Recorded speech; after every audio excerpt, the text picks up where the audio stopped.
everyone to Bull Session here on WBCD. I'm Anthony Sanfilippo filling in for John Brazier, joined by Mickey Morandini. How you doing, Mickey? I'm good. Good to see you. Good to see you. And Rob Miller from Wapner Newman. How are you, buddy? Doing okay. How are you? Doing great. Now, normally you join us at the end of the show, but we're going to have our special guest today, the OG Phanatic, as I like to call him, Dave Raymond, is running a little bit late, so we're going to flip the show around a little bit. And, you know, we usually do our Philly of the Week, the Wapner Newman Philly of the Week. Don't forget, if you found yourself on the injured list, get help now. Call Wapner Newman, PA, and New Jersey's premier medical malpractice and injury attorneys at 215-569-0900 or visit wapnernewman.com. Guys, I want to start with the guy that I think is a clear-cut this week. Clear-cut, and I'll explain to you why. I think it's Bryson Stott. Bryson Stott has been towards the bottom of the Phillies order until tonight. He's batting second. The Phillies kind of rejiggered the lineup out in St. Louis. A couple of guys getting nights off. So Stott is jumping up to the 2-hole. Trey Turner is getting the night off. Alec Boehm is not in the lineup, so they've moved some things around. Stott's moving up. There's only 2 players in Major League Baseball this year who have gone 48 plate appearances without striking out and having an OPS over 1,000. And both of them play for the Philadelphia Phillies now. Now, the first one was Luis Arraez. He did it in San Francisco back in June. And now Bryson Stott has done it. He hasn't struck out since they lost 1-0 to Miami last week. Yeah, he's playing good. I don't know when he changed his hands. I don't know if it was beginning of the year or when the streak kind of started. But he's kind of got that Schwarber look now where he's just kind of right in here, kind of relaxed a little bit. And then as the pitch coming, he's getting set. And it seems to be working for him. Yeah, what do you think, Rob? You know, when he's at his best, he sees a lot of pitches, right? Fouls them off, shortens the stroke, quick to the, through the zone type thing. And I think he's playing great baseball. And you stole my thunder with Bryson Stott. Isn't that my job to be there, right? Like I got to sit in the host chair, so I got to sound like the smart one at the beginning and let you guys analyze it. You know, when Bryson is going well, he reminds me of your team in '93, right? Yeah. Scrappy. Like I said, seeing a lot of pitches, making everybody work. Hits the ball the really other way. Like a gnat, like really annoying guy for the pitcher. Absolutely. And now we have 2 of those guys, as Anthony points out, and Bryson is definitely the Wapner Newman Player of the Week. And there's some other stats, and I know you probably have them, Anthony, because I know that everything's at your fingertips. Yes, yes it is. Yes, it is. Here's one for you, for Bryson Stott. Ready?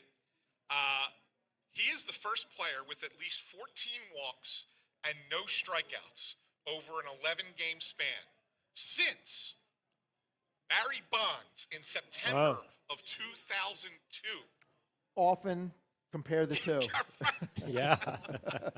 And by the way, Mickey, he's doing this in the midst of completely changing his position on the fly. Yeah, I think the other thing that's helped him is he's playing every day now. Yeah. He's not sitting against lefties, and he's hitting lefties just as well as he's hitting right-handed pitching. So I think that's been 300 against lefties. Yeah, that's been big for him is to get out there every day. So when Donnie came in and took over, he must have said, "Hey, we're gonna, you're gonna go out there against lefties and righties." It's really paid off for him. Yeah, it really has. But I mean, we were talking a little bit before the show started about shifting positions, and you were a second baseman, and I asked you, said, could you have made the shift to third? And you said, yeah, you probably could have. I mean, you played shortstop a lot when you were young.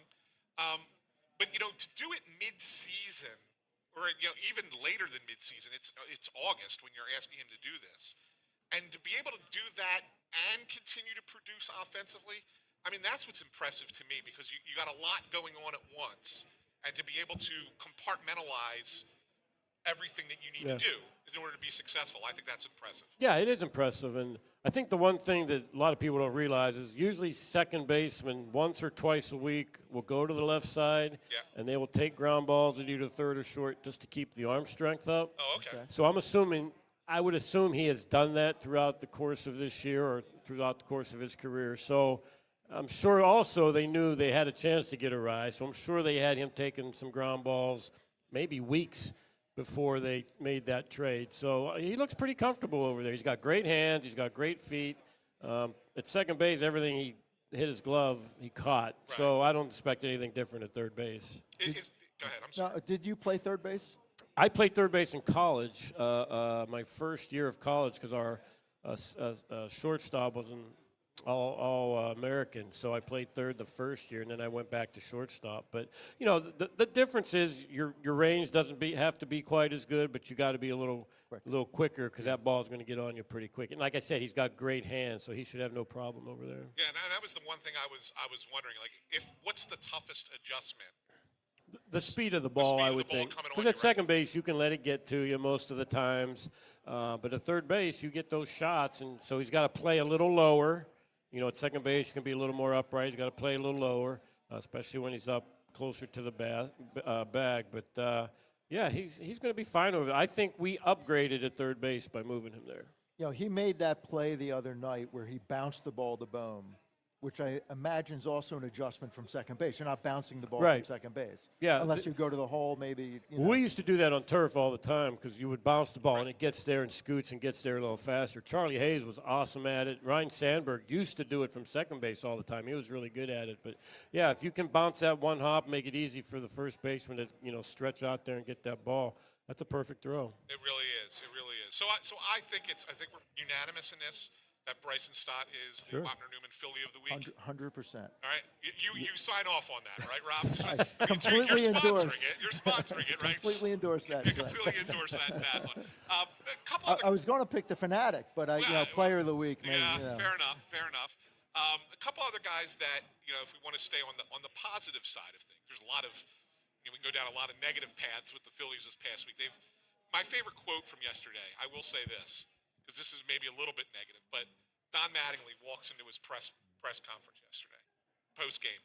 He's carrying a water bottle with him, and as he's sitting down, he looks at the water bottle and he goes, "Feels like there should be tequila in here." Yeah. It's been that kind of week for him as a manager. A couple other guys that have kind of, you know, I've watched Justin Crawford develop a little bit over the last 2 weeks. With power. He's driving the ball a little bit, right? What are you seeing there? Yeah, I think he's more comfortable. You know, if I would have told you, hey, he's hitting 270, close to 270 mid-August, would you take that? Yes. Absolutely, right? Yeah. So he's playing good. He's getting better defensively. He's starting to learn things out there, and I just think he's more comfortable. It takes some time to get comfortable in the big leagues, and he's finally getting comfortable, and he's playing great baseball, and he's a big key at the bottom of that lineup for us. You know, and patience is a lost art, right? So, you know, this team, always being on the brink, doesn't necessarily have patience. I mean, you're spending, I think the payroll is $300-something million. They don't really have patience. But, you know, I don't know if he turned 22 yet, but for a large part, he's been 21 years old, asked to play center field on a team that should contend. Not the easiest thing to do. You know, and now he's showing you what he can do. And I think, and you guys can correct me, I think one of the worries about him when he came up was that he got a lot of hits on ground balls. And, you know, the numbers don't always play out that way over the long term. Correct. So now you're putting the ball in the gap, you're getting triples, you're getting doubles, you know, hard hits. I think it's a good sign. Definitely. I would rather him hit ground balls than line drives. Well, because of speed, Just right? because of his speed. Right. That's what gets Trey into trouble at times, is he wants to hit that ball in the air a lot of times, and he doesn't get to use his speed as much as he should. But, yeah, Crawford can hit a little chopper, a little ground ball, and beat it out. And, you know, if he can get 20 to 25 of those a year, his average is going to go from 250 to 280 quickly. Yeah. When I do my hockey show, I do it with a former Flyer, Chris Terrian, right? Yep. Played defense when he was on the Flyers. So anytime the Flyers bring in a defenseman or we want to talk about defensemen, I always defer to Chris Terrian, because nothing better than to ask somebody who actually did it at the highest level. The Phillies, you haven't had a chance to really discuss this, but they just traded for Luis Arraez. We talked about Stott moving. The reason he's moving is because of the arrival of Arraez. What do you like? Obviously, we all know what he does at the plate. But why do you think it makes sense to say, you know what? Because Luis Arraez was playing first base for the Padres last year. Why make all the shuffles around? What do you like about him that at second base to stay there, to move Stott over to third, and not have to, and do all the machinations that they did, rather than just say, all right, you play first and Bryce goes to the outfield and that's it? Well, I mean, he wanted to play second, first Yeah. off. I don't know if they would have traded for him if he said, I'm not, or if he said I was going to play first base, maybe they would have traded for him, maybe they wouldn't. I don't know what. Yeah. It took a while for Bryce, I think, to get out to right field, but I think they've upgraded every spot. I know a lot of people when you first traded him say, "Oh my God, we're moving all these people around mid-season," but I think we're still good at second base. He's a good second baseman. Yeah.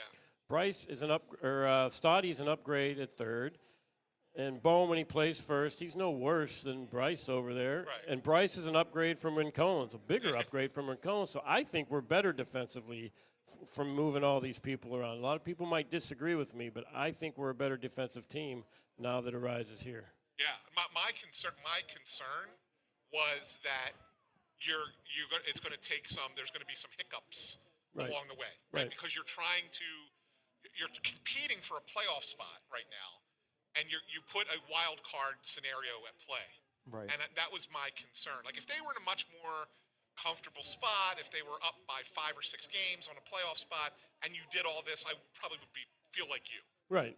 But the fact that you're only 1 game up right now, and the Padres are coming hard, makes me think a little bit like there's no margin for error, Right. and that's my one concern. Yeah, Stott played short, so I think he's going to be fine at third base. If you can play shortstop, you can play third base. Yeah.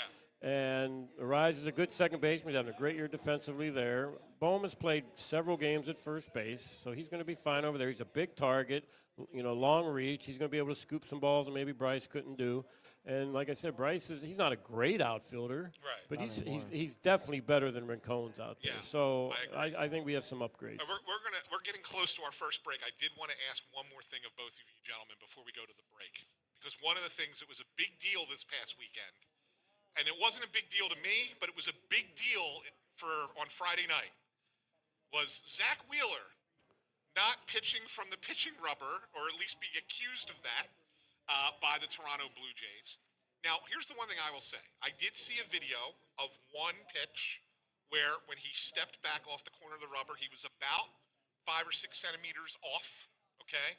But you know how the internet people are. Like, if he was doing it repeatedly, there would be a video out of him doing it repeatedly. They all sent one pitch, so maybe it did happen once, okay? How big of a deal is that in your mind? If it's a half an inch or something, Yeah.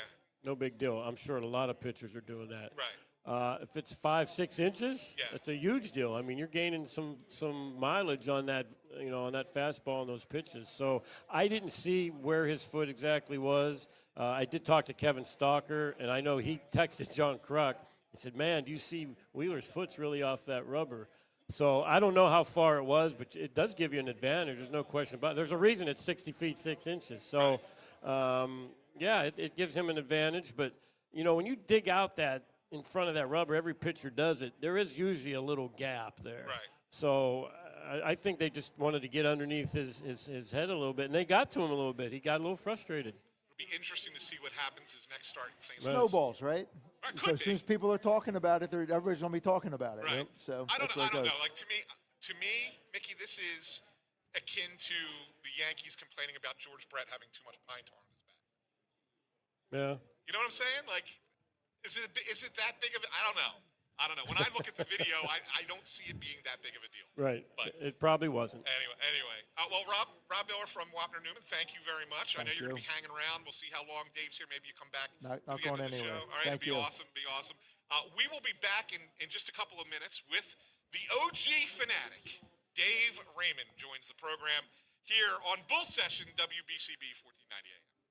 Hey BCWSA customers, this is Tommy Green from the 1993 National League champion Phillies. My friends at BCWSA are committed to providing us with safe, reliable water and sewer services. They operate state-of-the-art treatment facilities, provide clean drinking water, and make much-needed investments to protect our environment and ensure a sustainable future. Learn how BCWSA's investments help grow and serve our communities. Visit bcwsa.net. BCWSA, prove it. Penn Community Bank, we're your financial partner for all of life's moments. Our checking accounts are designed with you in mind, providing convenient access and 5-star mobile and online banking services to help you achieve your goals. Right now, you can earn a $350 cash bonus for opening a qualifying new checking account with direct deposits in the first 60 days. Visit PennCommunityBank.com/cash bonus to learn more. Penn Community Bank, here we grow. Offer terms and conditions apply. Limited time offers subject to change. As for full details, member FDIC. Hi, it's Pete from Chicky and Pete's. Bring your party to Chicky and Pete's. We can handle groups of all sizes at our locations across the Delaware Valley. Big parties, small parties, company parties, family parties, get-togethers with friends. Order off the menu or our special catering options. We can do it all, including coming to your home or office or special Play 2 party packages at our South Philly location. Book your party today. Hurry, the space is limited. Visit chickyandpete's.com for details. Chicky and Pete's is official caterer of the Philadelphia Eagles Touchdown Club and a proud partner of the Philadelphia Eagles. Auto service in a hurry? No one offers more service centers than the Peruzzi Automotive Group. More certified trained technicians to get you in and out. Appointments available within 24 hours. All makes and models. PA state inspections and emissions to major work including collision. All located on Route 1 in Fairless Hills. Visit any Peruzzi dealership for fast service. Peruzzi Buick GMC, Peruzzi Nissan, Mitsubishi, or Mazda. And their collision center.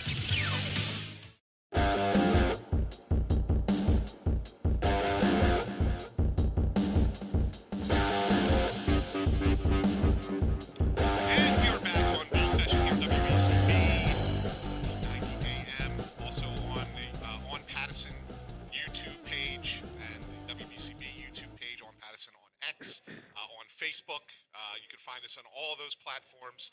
We're part of the Fideri News Network, and it's a pleasure for us to be joined by the original, the man, the myth, the legend, Dave Raymond. It's so good that you're saying that. My wife is standing right there, rolling her eyes. I got to start the whole thing, Anthony, by it's so good to finally have a professional here. Instead of Brazier? Because, you know, he was just not capable to do this well. And when I heard he wasn't going to be there, I kind of sheepishly said, okay. Meanwhile, I'm dancing in my living room. I love it. I love it. So here's the thing for me, and this is why this is exciting for me. I'm 52. So I grew up in Philadelphia, and the first time I went to a Phillies game was in 1978. And it was the first year that the Phanatic was there. And it's what made me want to go back as a little kid, right? So like, to me, this is an exciting interview to have this conversation with you. I appreciate it. Well, you're exactly the whole reason why the Phanatic was conceived. Bill Giles, the brilliant mind behind this, because he just believed how important fun was. I've become very close with him, and he said just a few years ago, I used fun to build a family, not to build a business. So the whole point was now you could not imagine the Phillies without the big green guy. Right. But you needed to start with that. And so that was 48 years ago. Yeah. And guess where he's going to be 48, 50, 100 years from now? He'll still be there. Right. Mickey and I will be He gone. will outlast us, absolutely. And he'll have the name, on the jersey. It is phenomenal to have been a part of that. Well, and one of the things I wanted to ask before we get into the history of this is that here we are 48 years later. Does it surprise you at all that 48 years later, only two real friends of the Phanatic to this point, you and Tommy? Well, it does not, looking back and being there on that first day, it definitely surprised me, because I thought I was going to get lit on fire because people said, "Wait, we're going to have a Muppet for our mascot," and then I would have been the guy that was that gave up his dignity. Right. But no, not when I know Tom exceptionally well. He and I, the term brother from another mother fits. We're very much alike. He's a little nicer than I am. But we like the same music. He loved Philadelphia. He was a Philadelphia sports fan like I was, and a Phillies fan specifically. And when we got together, and I was the Phanatic's best friend. We're still good friends with the Phanatic, but I was his best friend, and Tom was helping us bring the Phanatic to life. And for 5 years, I didn't have to think of anything. You know, we collaborated. He put all the music on for me. I'd walk in and say, well, what's the Phanatic dancing to tonight? Yeah. And he'd show me. And so he's done such an amazing job. And I tell people all the time, I was there for 16 years. He's been there for 36 years, 35 years since then. So Yeah. it's pretty amazing to look at what he's done. I keep telling him, I think the Phanatic needs a younger best friend as a joke. And all my buddies, I go, when you hug the Phanatic, just lean in and say, you know, the old guy was so much better. Well, you know what, we're tight. You know what makes him special? He's a St. Joe's prep guy. Yeah, I know. Just like me, like us St. Joe's prep guy, we're thick as thieves. I know. And I appreciate that. Richie Gannon. Yeah, I mean, Richie Gannon, If you were to be a celebrity Phanatic guest and put that uniform on today, could you do the same things today as you did absolutely, Mickey, for Yeah? about a minute. for a minute? And then I would need an hour or two off. So I'd give you a good solid minute, and then I'd be like, oh, get me out. Dave, how long was the planning stage for the creation of the Phanatic? Look, first of all, let's get started. There was no plan. It was Dennis Lehman bugging Bill, tapping him on the shoulder. Every time he went on a West Coast trip, he was in charge of marketing, and he liked to go to other ballparks to see what they were doing. And he came back after being in San Diego, and he said, Mr. Giles, we got to have a mascot. No, Denny, no. And Bill tells a story. After about the third time, he said, okay, let's give it a whirl. Well, once he said that, then he calls Jim Henson on the phone. He doesn't go to a costume shop in South Philadelphia. He gets Jim Henson on the phone, and Jim says, I'm busy, but you need to go talk to this woman, Bonnie Erickson. And then once they did that, once they knew they had somebody to build it, he calls me at my fraternity house, and I had worked 2 summers. That was supposed to be a 2-year internship. And here I am, Tubby Raymond's son, who knew the owners, the Carpenters, who got 2 years, and they didn't say, hey, go finish your school at Delaware, and we got a job for you. Nothing. And I'm like, so when he calls me, I'm like all excited. He goes, do you want to come back for another summer? I go, yeah, Mr. Giles, what do you want me to do? He said, you got to go to New York and get fitted for the costume. So then I go up there and I meet the Muppet people and realize I'm going to get paid to be a Muppet. So I was really excited about it until the costume was delayed, and I did not see it until the morning, April 25th, 1978, when you were going to that game. The first time I saw the costume, first time I tried it on, 0 training, nothing. And I went up to see Mr. Giles, very nervous, and said, they might set me on fire. I'm not excited about this. And he said, yeah, David, you have to go have fun. Enjoy yourself. When you're not enjoying yourself, it's not going to work. And we did. We went out and we had what I call powerful fun. It's what I speak about all the time was that belief, enlightened leadership, belief, doing it right, caring for the Phanatic. That's what the Phillies have done for 48 years. He is a living, breathing brand extension. He can't be 2 places at one time. It's the Phanatic, and then it might be Phoebe or Phyllis. They've always left money on the table in terms of direct revenue, and they've cared for him. Now he's a billion-dollar brand extension. I mean, you just add everything together. And then, of course, Harp walks in, falls in love with the Phanatic, and then the headband goes from a $10 item to a $26 item.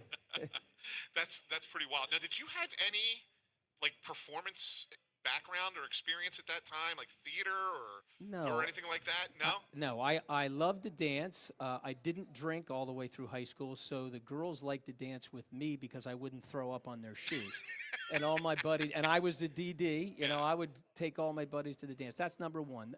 And I've said enlightened leaders, so certainly my dad, who said, let me change, you can be a football coach if you want, but let me change your perspective, help me get the job. Then Bill teaches me that great things can be done while you're enjoying yourself. In fact, it's powerful fun's a superpower. And then my mother, she went deaf when I was 3 years old. Right. And she was a hearing woman, deaf woman like that. And I had hundreds of thousands of hours of practice on nonverbal skills. And when I got the job, and then it became a big thing, and I'm living this dream, like I wanted to be a professional baseball player. Well, now at least I'm meeting them and I'm hanging with them. And many times I was Making fun of him. Making fun of him. Yeah. And so many times people thought I was Mickey Morandini. So you look at us, we could be brothers. And I would sign Philly Phanatic when they said, Mickey, give me your autograph. And they'd walk away and they'd go.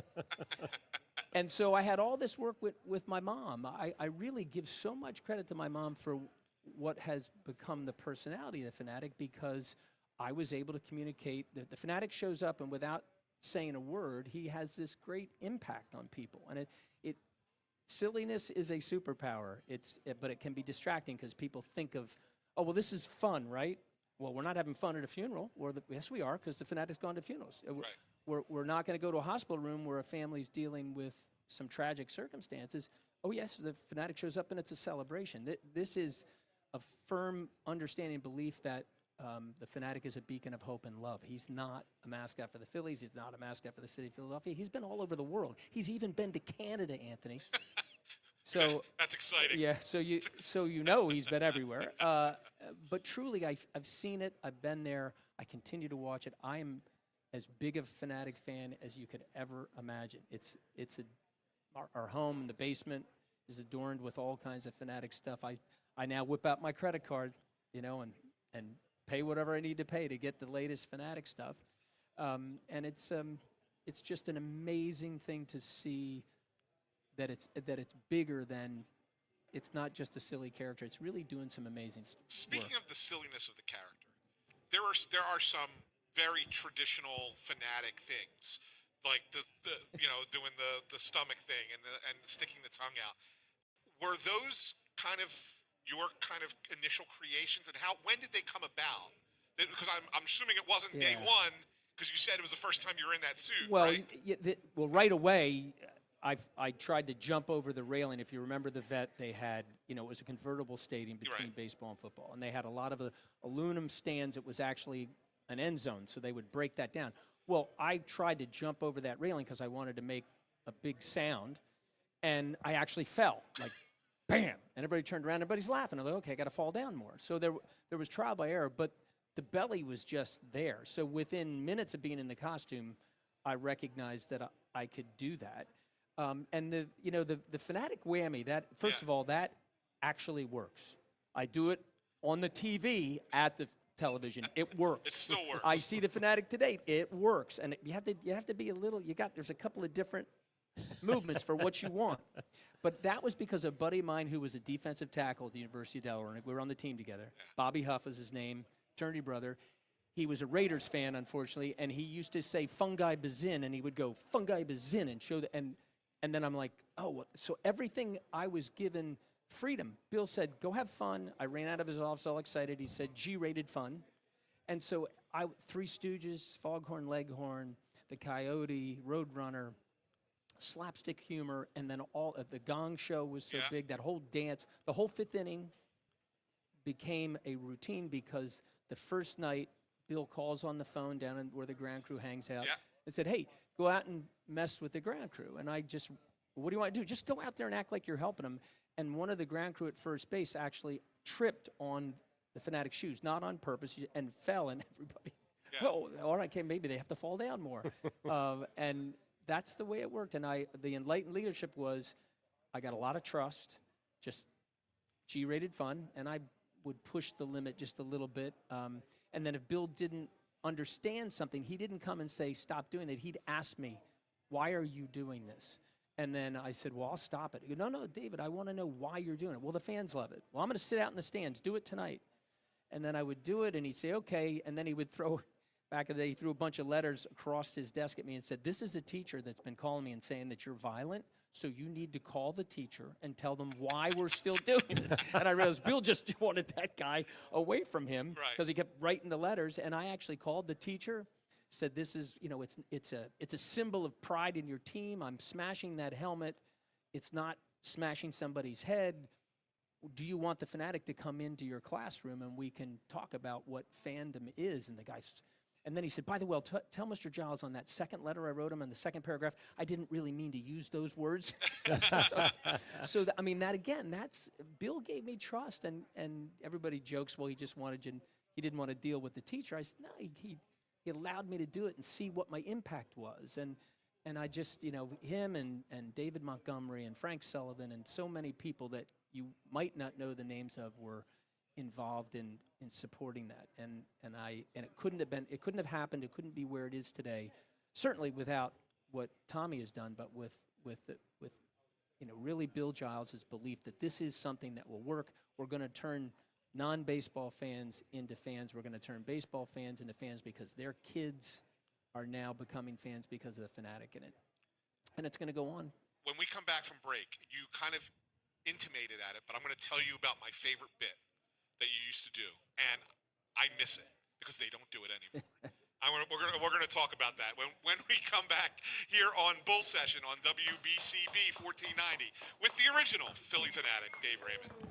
Need auto service in a hurry? No one offers more service centers than the Peruzzi Automotive Group. More certified trained technicians to get you in and out. Appointments available within 24 hours. All makes and models. PA state inspections and emissions to major work including collision. All located on Route 1 in Fairless Hills. Visit any Peruzzi dealership for fast service. Peruzzi Buick GMC, Peruzzi Nissan, Mitsubishi, or Mazda. And their collision center. Hey BCWSA customers, this is Tommy Green from the 1993 National League Champion Phillies. My friends at BCWSA are committed to providing us with safe, reliable water and sewer services. They operate state-of-the-art treatment facilities, provide clean drinking water, and make much-needed investments to protect our environment and ensure a sustainable future. Learn how BCWSA's investments help grow and serve our communities. Visit bcwsa.net. BCWSA, prove it. Hi, it's Pete from Chicky and Pete's. Bring your party to Chicky and Pete's. We can handle groups of all sizes at our locations across the Delaware Valley. Big parties, small parties, company parties, family parties, get-togethers with friends, order off the menu or our special catering options. We can do it all, including coming to your home or office or special Play 2 party packages at our South Philly location. Book your party today. Hurry, the space is limited. Visit chickyandpete's.com for details. Chicky and Pete's is official caterer of the Philadelphia Eagles Touchdown Club and a proud partner of the Philadelphia Eagles. At Penn Community Bank, we're your financial partner for all of life's moments. Our checking accounts are designed with you in mind, providing convenient access and 5-star mobile and online banking services to help you achieve your goals. Right now, you can earn a $350 cash bonus for opening a qualifying new checking account with direct deposits in the first 60 days. Visit PennCommunityBank.com/cash bonus to learn more. Penn Community Bank, here we grow. Offer terms and conditions apply. Limited time offers subject to change. Ask for full details. Member FDIC. Hey BCWSA customers, this is Tommy Green from the 1993 National League Champion Phillies. My friends at BCWSA are committed to providing us with safe, reliable water and sewer services. They operate state-of-the-art treatment facilities, provide clean drinking water, and make much-needed investments to protect our environment and ensure a sustainable future. Learn how BCWSA's investments help grow and serve our communities. Visit bcwsa.net. BCWSA, prove it. And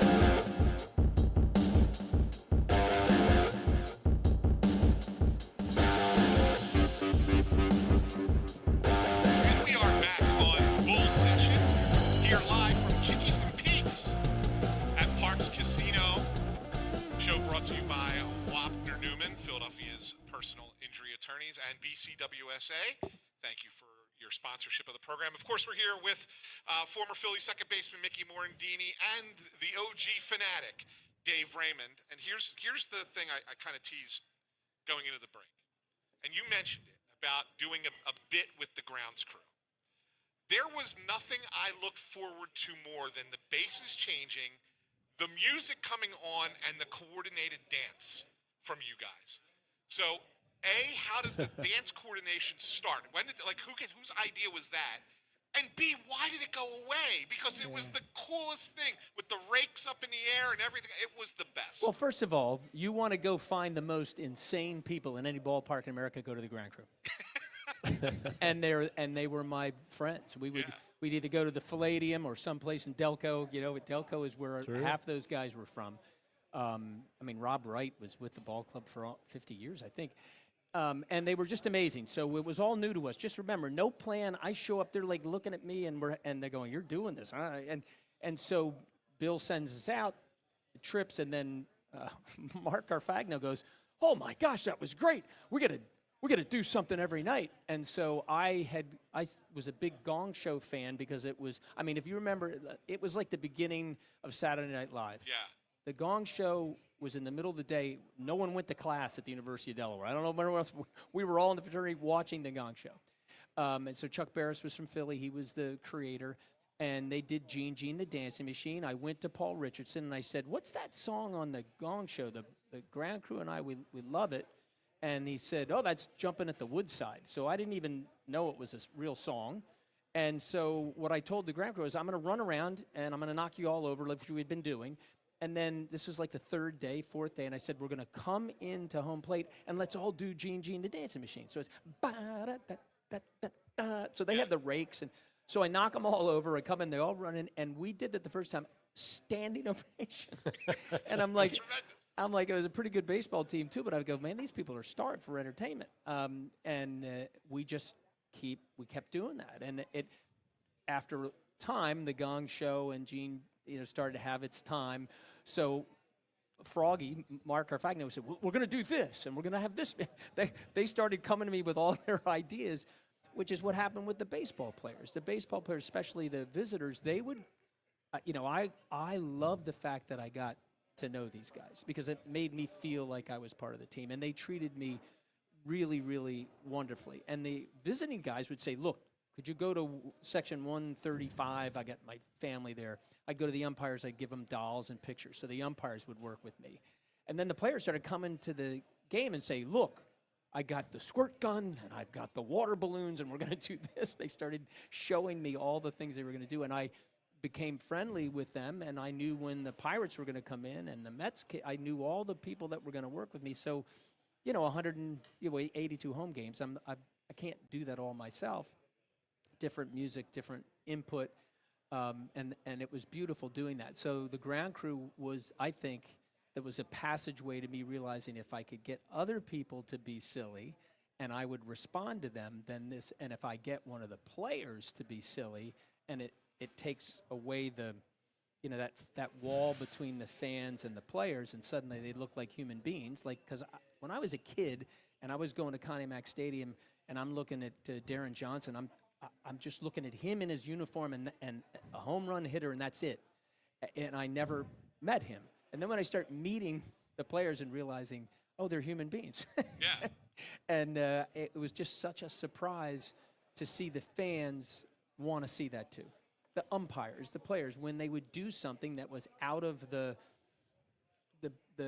archetype of who they were supposed to be, the fans were like, oh, look at that. And look at Tug McGraw catch the ball behind his back. He would go out and shag balls during batting practice, and he would catch it behind his back. So when I was an intern before the Phanatic was born, I would go out there with Tug McGraw, and he said, oh, you were left-handed? And I go, yeah. And he said, did you play baseball? I go, yeah. What'd you do? I was a pitcher. He goes, he gets down, throw me your curveball. So I threw Tug my curveball. He goes, jumps up. That was a major league curveball, which it was not. But I couldn't break a plane a glass with a fastball. My dad was a catcher at Michigan. He was a captain of the baseball team, and he taught me how to throw a curveball because that's the only way I got anybody out. And Tug fell in love with me many years later. He said, if that day you told me you also drank Jameson whiskey, I would have married you. So for me, it was all the Ground Crew, we were friends. The players, I started to become friends. Bill said, G-rated entertainment, and he just let us have a good time. Every now and then he'd say, don't ever do that again, because then it was a bad idea. I knew it was, but it wasn't my idea. It was usually the Ground Crew that went over the G-rated entertainment piece, and the fifth inning remains today. I mean, it is still that spot. We do it many different ways, but the Ground Crew's not involved. I would love to see it come back. So would I. So I went to the All-Star game, and they brought in the majority of the other mascots. And there just isn't anything like the Phanatic. I mean, you've been around for 48 years. Why is it so hard for another team to get a cute costume, a really cool costume, and emulate some of the things that you've done for 48 years? Why is it so hard? The Phanatic is so far above every other mascot out there. It's not even funny. I thank you. I appreciate that, and I appreciate the response. However, there are some people that do it well. It takes a couple of things. They have to care about the character. They don't just let anybody get in it. They find somebody who has some talent and then allow them to get better. And then take care of them financially, give them a full-time opportunity. So like Slugger in Kansas City. I know the performer, the longtime performer there. I've known him since he was a young kid, working to try to get that job, and he's done an amazing job. And they care about Slugger like the Phillies care about the Phanatic. But I think when you're first at something, you are always going to get the benefit of being the first. And I think that, there's a level of that. I work with the Flyers to help them find Gritty. I was going to talk to you about this. And they do the same thing. So if you care about it, it's not silliness. It could be a billion-dollar brand extension if you invest in silliness with a purpose or powerful fun. Fun's a force. It works everywhere, and people aren't going to always understand why you're having fun here until you show them. This has been designed to fit here. My whole keynote speech is about using powerful fun to not only get better in life, but to save lives around you and to overcome the worst challenges. Because I would go into those hospital rooms, the parents would grab me when I was done and they're saying, I would look at them and go, I couldn't deal with what they're dealing with. Right. And then they would say, thank you for giving us the best medicine we've ever had. So now I'm walking around like, you tell me where I'm going, we're going to make it better. I'm going to show up, bring the Phanatic with me, and we're going to make it better. I was going to save Gritty for the last segment, but since you brought it up, there was a real interesting reaction to the idea of Gritty. Like, there was a pushback, and you know this, right? Yeah. Because the Flyers had not had a mascot for the entirety of their existence up until that point. And, and I wondered at the time, geez, what would Ed Snyder think, right? Like, what would he have thought about this idea? Now, like Richmond said to me, he's like, you know what? I think Ed would have liked it. I think Ed would have appreciated this. Why do you think that worked so well for an organization that, at the very beginning when it was being discussed, had a pushback like, we don't want it? True. Well, what happened was Joe Heller reached out to me. Sean Tilger was the head of business operations. And Joe said, look, we're tired of being last. We can struggle on the ice, but when we saw the 2017 Super Bowl parade and saw all the other mascots from the teams in Philly, we said, that's it. We're not going to miss out on this anymore. Don't know when we're going to call you, but we're going to call you. And then I said, well, when you call me, just get ready. I want everybody in that room. I don't want Sean to be sitting in his desk and we get ownership in it. I want everybody in the room so that they can see what the value is of doing this right. And so credit goes to the Flyers. They listened. They sat down with great interest. I told them, you need to tell a story first. That's the way you can answer. Because what's going to happen is all the crap you're going to get, and expect 6 months to a year of getting negativity on it, at least from a certain element. But you say, this is for kids, by kids, and you use that. Meanwhile, I'm telling you, we need to get the adults in too, but that's plausible deniability. Tell the story so that when they go, why, you have an answer. So in short form, the Gritty was a troll living under all the iterations of the environments that they played in, and this troll was sick and tired of them spending time making the fancy suites. He just wanted them to win. So he would deface all of the new stuff they were doing with old Flyers stickers. And they staked out and caught him. So why does he look so wild? Well, he's a troll. He's never seen light for, his whole life. Now he's got bug eyes. Why is he black and orange? Duh. Why does he look like he's completely unkept? I go, have you seen our players? Yeah. Nobody shaves in that locker room. They're missing their teeth. They've got scars. So he is an embodiment of not only the sport, but the organization. The long understanding that we want to win is more important. And they got blowback for 48 hours. And here's what happened, because it's Philly. Yeah. The Pirates, or the Pittsburgh Penguins mascot, the Penguin, gave a dismissive tweet to Gritty's opening tweet. And he went, LOL, okay. And then the performer and the social media people that were working with the performer put together a tweet that said, sleep with one eye open tonight, bird. And that was it. Yeah. John Oliver said, oh my gosh. And he used profanity on his show, but he says, "Oh my gosh, Gritty, he was just saying laugh out loud. You went right to murder." Yeah. And once John Oliver said it, and that became viral, then all the other late night comedians started pulling punches with it, and then we're like, "Shut up! He's our ugly. He's not yours." And I couldn't believe it because I was really sure it was going to take a lot of effort for the Flyers organization to stick with it. But we had one of the greatest performers ever is his best friend. Yes. And I knew about him the first day we met. I said, "I have your performer." As it turned out, once we got to that point where we were looking for a performer, they said, "Oh, we were thinking of him too," because he was in their organization in Lehigh Valley. Right. And so I'm glad there was no pushback about that. And that gentleman has, both what he thinks about, the way he moves, and the way he inhabits. It is a rough and tumble character. He's doing WWE stuff. He's smashing tables. But that's Gritty. Yeah. Right. We have to take one more break. But when we come back from the break, I want to get Mickey's perspective of what the players thought of the Phanatic at that time. And I also want to ask you an interesting question, Dave, about how you would have been in the social media era with the Phanatic. We'll see if we can kind of flesh that out when we get back here on Bull Session on WBCB 1490. Hey BCWSA customers, this is Tommy Green from the 1993 National League champion Phillies. My friends at BCWSA are committed to providing us with safe, reliable water and sewer services. They operate state-of-the-art treatment facilities, provide clean drinking water, and make much-needed investments to protect our environment and ensure a sustainable future. Learn how BCWSA's investments help grow and serve our communities. Visit bcwsa.net. BCWSA, prove it. Hi, it's Pete from Chicky and Pete's. Bring your party to Chicky and Pete's. We can handle groups of all sizes at our locations across the Delaware Valley. Big parties, small parties, company parties, family parties, get-togethers with friends. Order off the menu or our special catering options. We can do it all, including coming to your home or office or special Play 2 party packages at our South Philly location. Book your party today. Hurry, the space is limited. Visit chickyandpete's.com for details. Chicky and Pete's is official caterer of the Philadelphia Eagles Touchdown Club and a proud partner of the Philadelphia Eagles.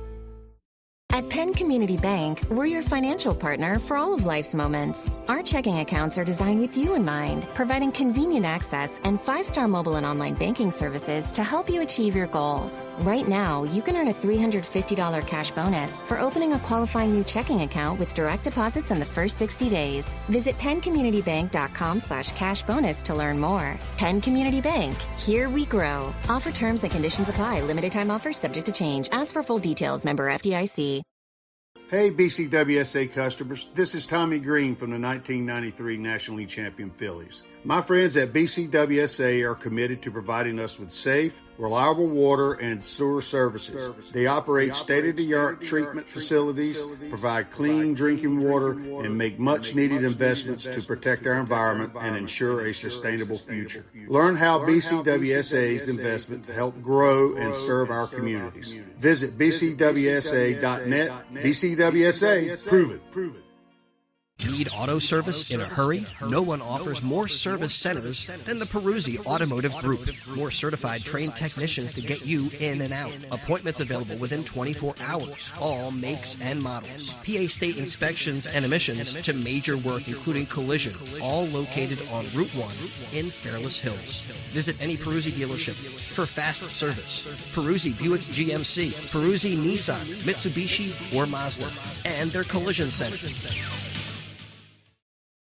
Hi, it's Pete from Chicky and Pete's. Bring your party to Chicky and Pete's. We can handle groups of all sizes at our locations across the Delaware Valley. Big parties, small parties, company parties, family parties, get-togethers with friends. Order off the menu or our special catering options. We can do it all, including coming to your home or office or special Play 2 party packages at our South Philly location. Book your party today. Hurry, the space is limited. Visit chickyandpete's.com for details. Chicky and Pete's is official caterer of the Philadelphia Eagles Touchdown Club and a proud partner of the Philadelphia Eagles.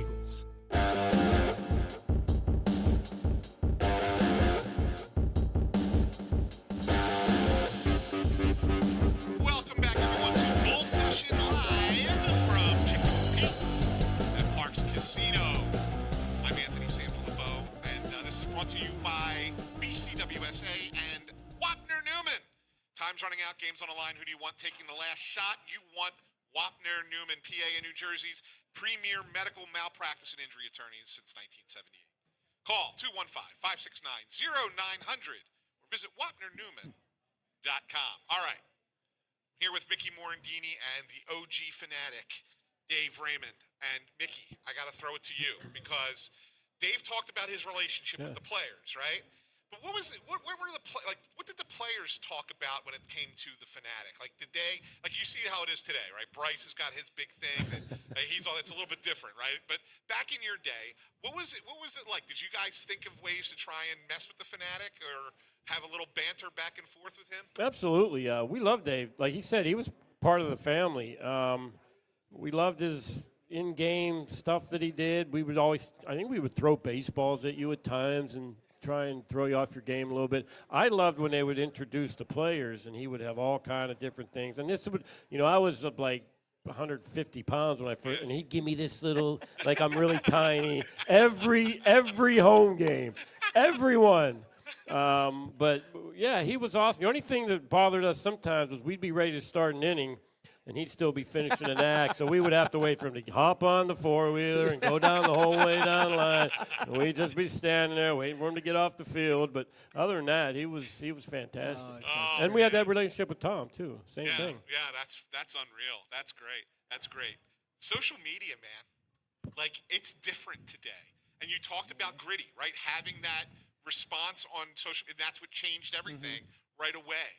Could you imagine what it would have been like for the Phanatic to debut in an era with that? No, I don't. And frankly, I wouldn't have had the time to just figure out what I was doing.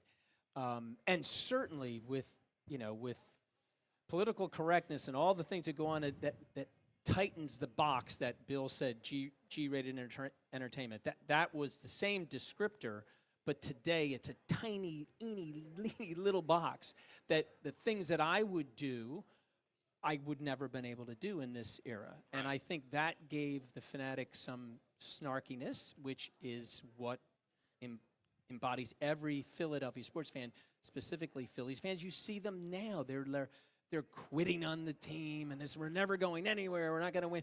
And the Phanatic was part of that with a little bit of salve on the wound. Yeah. Like, hey, it's okay. Just relax. Take a break. You're going to have a heart attack.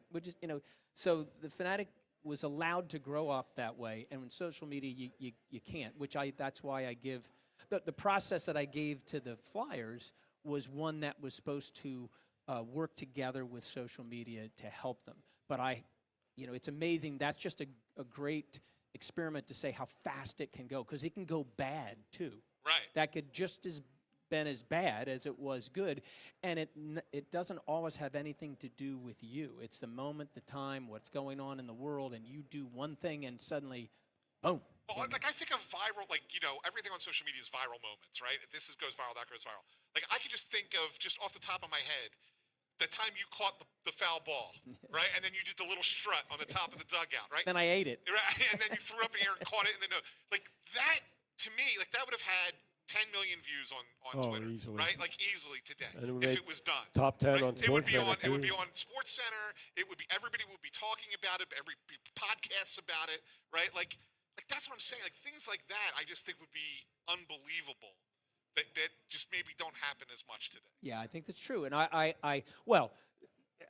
70, so I'm no advertisers except on Fox is trying to get me, and it's all about some sort of joint relief that they're selling.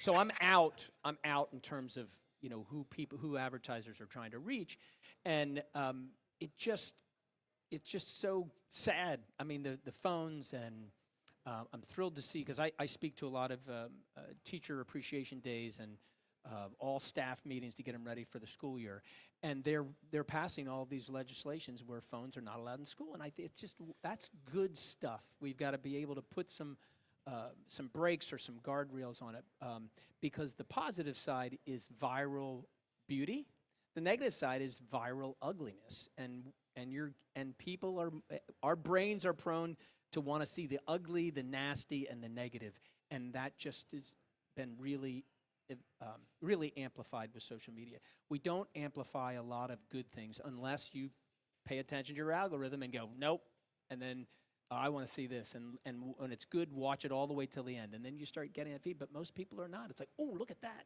Yeah. Oh my gosh, look at that. And I just think the Phanatic might have been left in the dust of negativity instead of something positive. Now, like you're right, there's a couple of them, and Tommy sort of deciding to beat up a Muppet in front of 30,000 fans was another one.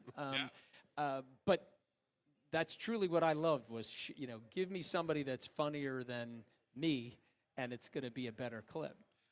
One final question, and I want you to talk about some other stuff you've got going on. If you could go back, would there be anything that you would have done that you didn't have a chance to do as the Phanatic, knowing what you know now? I don't know if you're going to like the answer. I would have been present. I would have paid attention to how amazing this job was. And part of the reason why I was young, life is wasted on youth. I was young. I was 21 years old, and suddenly I'm making more money than I would have made as a teacher. I'm having the greatest time. I'm living this beautiful life, and I was just. But then I was complaining because it was hot, and I got to take another shower, and it just the stuff where I look back and say, oh, I just would slap myself and go, just look what you've got, you dummy. So it took me life gave me a wake-up call, and I figured that out, but it was, I just would have been more present. I mean, the stuff that, Mickey will tell me something, and I'll go, I don't remember that at all, right? Or I had a friend of mine who said, you came out to San Francisco, which I remembered, and then we went out and spent it all night long with Pete Rose and me, and I had to go to get my bread truck at like 5 in the morning, and I left wherever we were to go there. This guy's name was Mike, and I said, Mike, I don't remember that at all. Are you sure that happened? So I just wasn't staying present. I can kind of feel that because I look back on my career and I think I wish I would have enjoyed it a little bit more because I took the game very seriously. I knew someone in the minors was trying to take my job, and I was game face all the time. And I look back and I just wish I would have relaxed and smiled and had a little more fun with it. Well, I appreciate that too, but let me just point out that you're one of a teeny tiny 1% that got there. You got there with your talent, and you got there with that attitude, and that's an athlete's opportunity that they know for you to have the perspective that somebody else could be in your place, and that's what I love about getting to know them. Too, Mickey, because think about what you're doing now. Right. Exactly. Like you get what it's about. Yeah. It's not just the individual. And people have access to him, and he allows them to have access. Right. That wasn't always the way it was with so many of the players that I got to know. There was a big chunk of them that said, "Oh yeah, I'm not doing that. Yeah. I'm not doing that." You got a big event coming up. Your dad's golf outing, right? Yes. It's actually this fifth annual. We call it the Tub Club. It's the anti-scramble. We don't do anything that keeps you out on the golf course longer than 4 hours. We did it so well the first year, the golf club wasn't ready for people to come in and have drinks and the food because they got off at 3:30. We started at 11, they were off at 3:30. They're like, we're not ready. So we'll just keep playing the music. We'll get, so you get there, tee off at 11. You can go home at 5 if you want. People hang around till 6 or so. But we're raising money for at-risk youth. And my dad's whole focus was, and we just did this whole LinkedIn series of players who wrote stories about what dad did for them that helps them today. And what they'll always remember. And that's what he was. I'm going to make you bigger on this football field, but I'm more excited about seeing what you're going to do when you leave here. And there are kids that don't have Tubby Raymond. They don't have Mickey Morandini. They don't have access to that. They're in an underserved community having the worst of the worst, and they're not able to get to be the human being they're supposed to be. So it's September 14th at the Deerfield Golf Club in Newark. We have a blast. We're not taking up your whole day. We give swag that you will want to wear. You're not tossing it in the garbage after you leave this golf tournament. Beautiful stuff. Comes from Ville Branding in Nashville, and people. It's got we did Tubby hats last year, and I'm going to the football games, and young students are coming to me and say, "Where'd you get that hat?" I'm going to go, "I didn't even know if you knew who he was." Said, "Well, we know this is called the Tub, and there's a guy named Tubby, and we want that hat." So we've been raising a lot of money, and I'd love to have. We only have limited spots. We only have 100 golfers. Last time I checked, we were right about 75. So you can join, but you can also support us if you go to tubbyraymond.org. And we'd love to have you come play golf. but give a couple of bucks and we'll help. That's a tough golf course. Yeah, it Very used to hilly. It used to be Levier's. it was the place to play as a kid. Yeah. And then in the winter you'd ski, you'd sled down Oh, those hills. sure. There's some steep hills. That's great. And also, you have your own website for people to go to. Yeah, DaveRaymondSpeaks.com. It really is what I'm doing today, is talking about mental wellness. Highmark sponsored my mental health awareness speaking tour this May. We reached a lot of people. It's a wonderful message, and anybody that's got a team and they want them to stop thinking about the business or whatever the busyness of life, just forget, because I come in and say, forget all that, I'm going to give you a new job. And then I talk about what it was like to be the Phanatic and what the Phanatic taught me about being present and doing the right thing. And there's nothing, I can attest to this, because I know people, I've never had to experience it myself, but I know so many people who have gone through some mental health battles. There is nothing better than being able to talk about it. Yes, and it saves lives when you do that. I mean, seriously, Yep. there is nothing than just having a conversation. Yep. You don't know. Like, I mean, I had someone call me once who was thinking about hurting themselves, and just the conversation we had that night, and I was not expecting this. It's Came amazing. out of the blue, right? And from that moment forward, I was like, this should be a conversation that a lot of people. Yeah, and let me tell you something. Men, I've studied positive psychology. I could have a degree. I took the course at Yale, so I understand all of this now. Men, unlike women, don't have enough, now take this the way it's intended, useless friends. Useless friends are non-transactional relationships. You get together because you love to be with you. So your former players, you guys get together this alumni weekend, you're having a great time.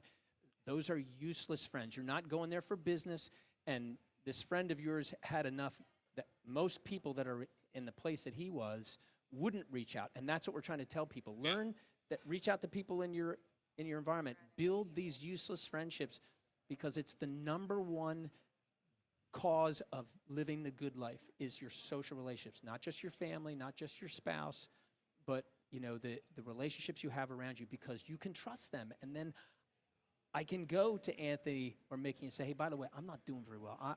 You have no idea what's going on in my head. I need some help.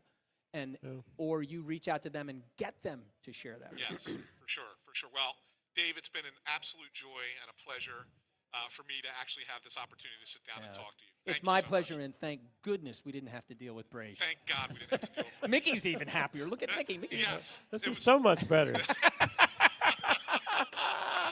Oh, boy. Thank you guys very much. That'll do it for us here on Bull Session this week. Next week, sadly, John Brazier will be back, and we'll put out on social media who the guests will be next week. But for Dave Raymond, for Mickey Morandini, I'm Anthony Sanfilippo. Thanks to Joseph A. Wechter Jr.